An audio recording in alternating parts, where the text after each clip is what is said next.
Asia's HIV epidemic varies from country to country, but there are shared characteristics which center around unprotected paid sex, contaminated needles and syringes, and unprotected sex between men. Asia's HIV epidemic is characterized as concentrated, meaning it is seen in key affected populations. While unprotected sex is mainly what drives the Pacific's epidemic, unprotected sex between men and injecting drug use have also been identified as key drivers. HIV prevalence in the Asia region is considered low, but its dense population means nearly 5 million people are living with HIV in Asia. In 2007, there were 440 new infections and 300,000 deaths from AIDS-related illness. At this rate, the Independent Commission on AIDS in Asia contends 8 million new infections by 2020. In contrast, the small populations of the Pacific mean small numbers that translate into high incidence. People living with HIV in Asia and the Pacific regularly report stockouts of ARVs and other life-sustaining medications. Treatment, while available in their country, often is geographically inaccessible. National People with HIV networks report that TB is the #1 killer of their network's members. People using drugs report that while treatment for Hep C is available, the expense and lack of health insurance mean that people using drugs die of Hep C needlessly.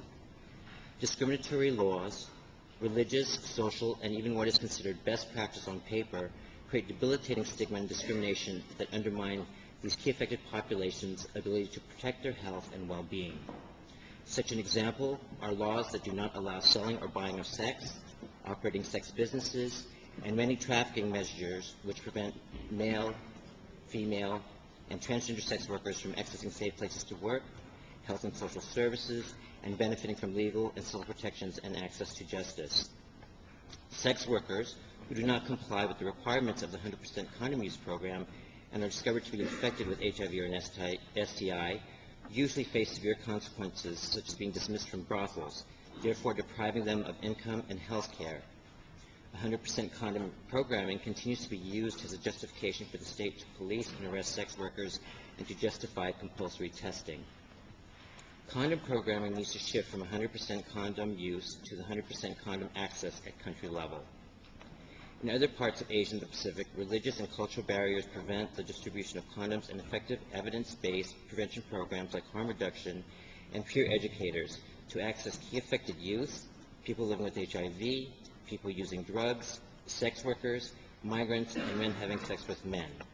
Throughout the region, key affected populations report that compulsory detainment and fear of physical harm are passed off as effective HIV prevention, treatment, and care.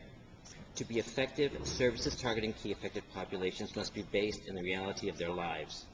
Criminalization and marginalization of certain groups, human rights violations, discrimination of key affected populations and their sexual partners constitutes a major barrier to an effective AIDS response.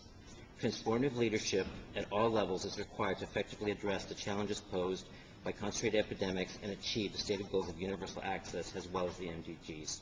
Thank you.